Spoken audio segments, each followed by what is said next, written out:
David Grush says the government's lying to you. He does. And before you laugh, I'm actually talking about some pretty far out stuff, like really far out stuff, like covering up the existence of UFOs. Once again, before you laugh, David Grush is no joke. He is an Air Force veteran. He is also a former member of the National Geospatial Intelligence Agency. Okay, you got to be pretty smart to be there. Part of the Pentagon, okay?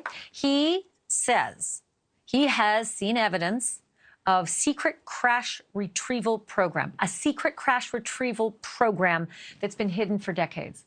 Crashes of UFOs. He says he's even retrieved bodies of other species, or at least he's seen the evidence of that. This is big, weird stuff, right? From a big guy. He's whistleblowing now. He's saying this is stuff that, public needs to know about, Congress needs to know about, shouldn't be kept secret. And so this is what he told journalist Ross Coulthart, who's reporting for NewsNation. Take a look. You are saying to the human race, for the first time, an official intelligence representative at a high level from the US government is saying publicly, we are not alone. We're definitely not alone. Absolutely, the data points empirically that we're not alone, yeah.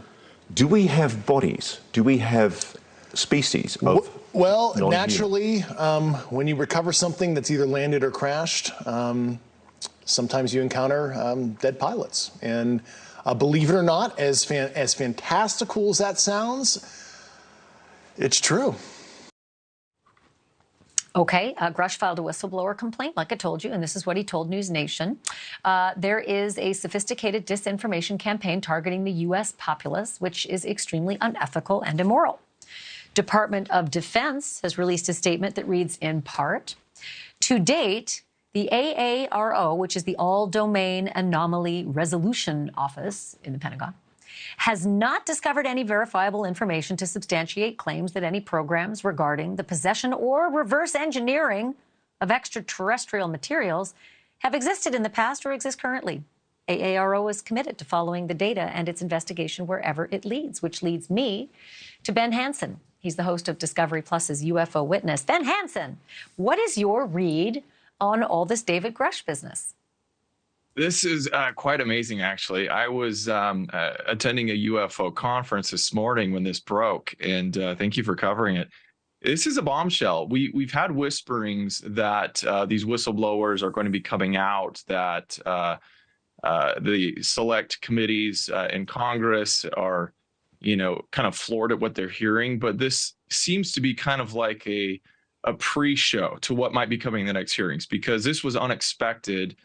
And Grush comes forward, his credentials check out. I've been talking to multiple people. In fact, those who worked with him at Space Force, he is the real deal.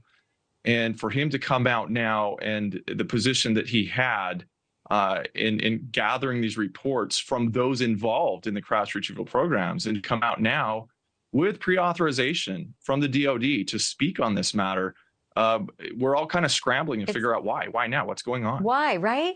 So he said non-human pilots have actually been recovered from some of these wrecks. I don't understand what the value in keeping the lid on this for days, years, decades would be. I would think that we would need to be readied and prepared and maybe even allied around the world if that's the case. What is the purpose of keeping it under wraps? Well, and here's the next thing, right? Because we're all talking about, we would love to hear, most of us would like to hear all the truth, have it laid out before us. But, I also work as a professional crisis and emergency manager. And one of the big problems, I was doing research at Georgetown University exactly on this, is that when we're, thinking about how great it would be to know this knowledge, you have to remember this is basically an existential crisis. We're shifting people's realities, and a lot of people are not going to take this well. And we need to be very careful. So if there is a plan in place, which I highly doubt, those in power need to stay ahead of the game. If they don't do it correctly, we could have what we call cascading effects. And this could be detrimental, I think, to society because of, we saw kind of a little bit of that in COVID when reality kind of hit us, pretty strong and quick. And so it's anyone's guess, though, whether the government really has a plan for this or not. Okay, Ben Hansen, I need you to clear your schedule because as this continues to move up the chain and into Congress, I'm going to be calling on you for some help to get me off the ledge. Thank you for this. Thank you for watching. Go to newsnationnow.com to find NewsNation on your television provider. And don't forget to click the red subscribe button below to get more of NewsNation's fact-driven, unbiased coverage.